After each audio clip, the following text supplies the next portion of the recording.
Hi அனைவருக்கும் sweet வணக்கம். Chennai super kings versus royal challengers Bangalore. எப்போவுமே ஒரு வீடியோ காலில் ஒரு 2-3 பேர் பேசிகிட்டு இருப்போம். இந்த தடவை லேப்டாப் அவைலபிள் இல்லாதனால நான் மட்டும் பேச போகிறேன். டக்குன்னு முடிச்சிடுறேன், யாரும் கோச்சிக்க வேணாம். சரி, ஓகே. சிஎஸ்கே இந்த வருஷம் ஒரு மாதிரி ஏதோ இறங்கு முகமாக தான் போயிட்டுருக்குது. நம்ம எல்லாருமே பார்த்துருப்போம். 2 வெற்றிகள் தான் இது வரைக்குமே. ஸோ அதுலேயும் ஒன்று மொதல் மேட்ச்சில், இன்னொன்று எல்எஸ்சி கூட ஜெயித்தோம். இந்த மேட்ச்சை பற்றி வருவோமே, ராயல் சேலஞ்சர்ஸ் பெங்களூர். எல்லா மேட்ச்லேயுமே எனக்கு தெரிஞ்ச எல்லா ஃபேன்ஸுமே ஏதோ ஒரு பெரிய கிரிக்கெட்டர் மாதிரியும் அல்லது பெரிய ஒரு ஜீனியஸ் மாதிரி நம்மளாம் அனலைஸ் பண்ணிகிட்டு இருப்போம். இதில் அது பண்ணியிருக்கலாமே, இதில் இது பண்ணியிருக்கலாமே, அங்கே அதை சரி பண்ணியிருக்கலாமே, எங்களையும் நாங்களும் உட்பட. எனக்கு தெரிஞ்சு they know better than as அப்படின்னு தான் எனக்கு தோணுது. ஏன்னா இங்கே 5 இருக்குது. ஸோ அதை சும்மா யாரும் தூக்கி கொடுத்துடல. நான் ஏன் ரொம்ப ஸ்ட்ராங்காகவும் கொஞ்சம் ஒரு மாதிரி கடுசாகவும் சொல்கிறேன் அப்படின்னா, முக்கியமாக அஃப்கோர்ஸ் இருக்கும், சென்னைக்கும் ஆர்சிபிக்கும் எப்பவுமே ஒரு சண்டை இருக்கும். அவங்க இங்கே வந்தாங்க, சில கை கலப்புகள், சில சண்டைகள், சச்சரவுகள்லாம் எழும். நம்ம அங்கே போனோம் அப்படின்னா அவங்களும் பதிலுக்கு விட மாட்டாங்க. ஸோ ஆப்வியஸாக அது நான் ஒன்று போயிட்டு தான் இருக்கும் இல்லைங்களா.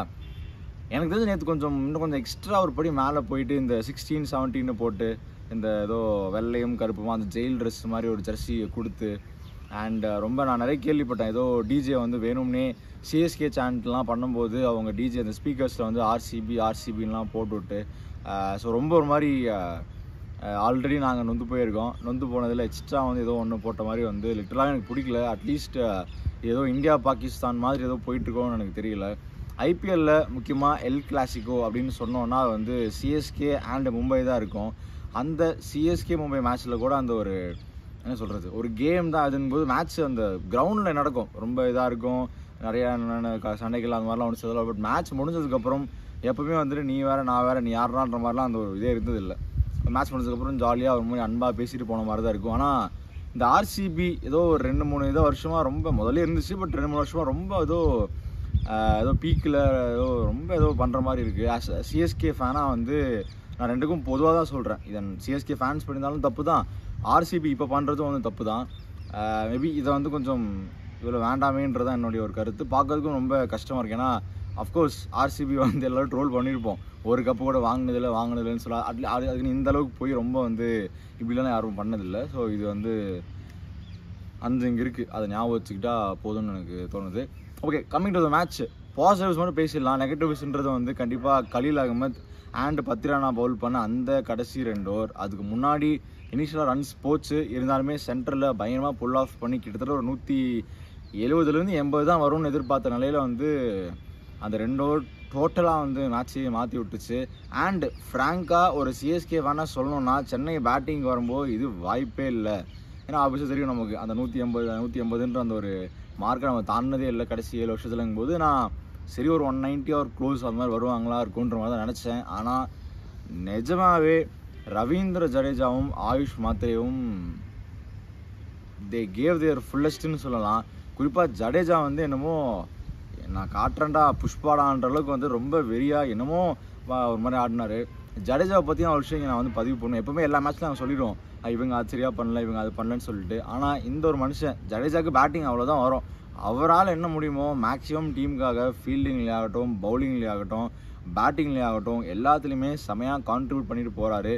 ஜடேஜாவை பற்றி குறை சொல்கிறதுக்கு, அதாவது பர்சனலாக நான் பெரிய அண்ணான்னு சொல்லுவேன். ஸோ எங்கள் பெரிய அண்ணா 100 கும்பிடு. அதே மாதிரி ஆயுஷ் மாத்ரேவும் யங் பிளட்டு தான், இப்போ தான் உள்ளே வந்திருக்கு. அப்படியே 17 வயசு, சூப்பராக இன்டென்ட்டோட செமையாக ஆடினார். லேட்டர் இன்னிங்ஸ் ரொம்ப டயர்ட் ஆகிட்டார். பட் இருந்தாலுமே செமையாக பேட் பண்ணாங்க. 2 பேரோட பேட்டிங் ஸ்டாண்ட் அவுட்னு சொல்லலாம். அஃப்கோர்ஸ் கடைசியாக நெகட்டிவ்ஸ் அப்படின்னு பார்த்தோம் அப்படின்னா, கண்டிப்பாக ஓகே, பாசிட்டிவ்ஸில் பத்திரானா பவுல் பண்ண அந்த 3 ஓவர் ரொம்ப சூப்பராக போட்டார் கடைசி ஓவரை தவிர்த்து. அண்ட் ஸ்பின்னு என்ன 100 முதல்ல எக்ஸ்பென்சிவாக போனாலுமே அதுக்கப்புறம் புல் பேக்கு. ஸோ எல்லாமே பாசிட்டிவாக பார்க்கலாம் சிஎஸ்கேக்கு.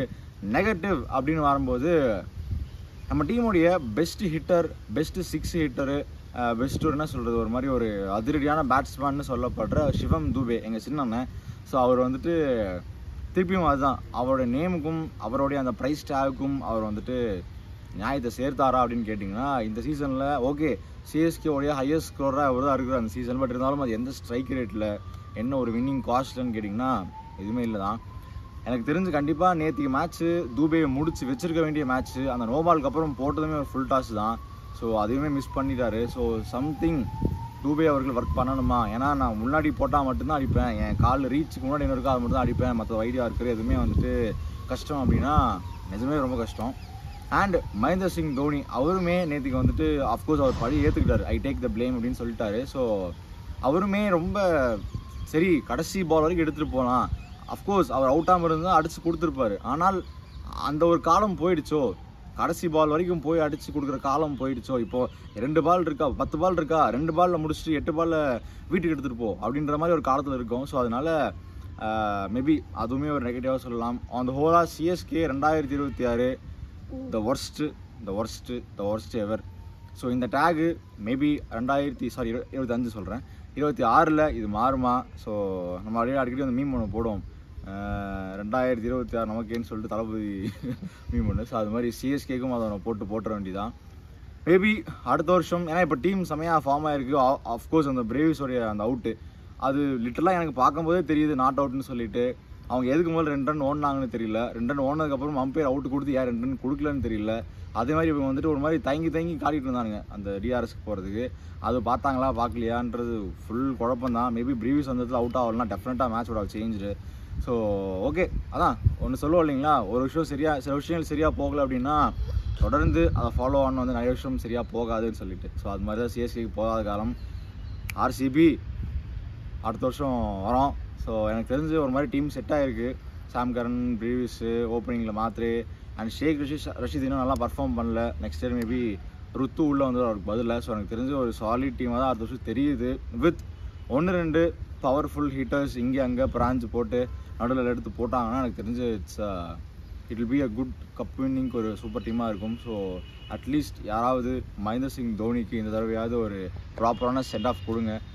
இந்த வருஷம் மிஸ் ஆகிடுச்சு, அடுத்த வருஷம் எனக்கு தெரிஞ்சு கண்டிப்பாக லாஸ்ட் இதுக்கப்புறம் ஆட மாட்டார். ஸோ ஐ ஹோப் 2026 சிஎஸ்கேக்கு இங்கே இன்னொரு ஸ்டார் எக்ஸ்ட்ரா வரும்னு நம்புகிறேன். So that's it for today.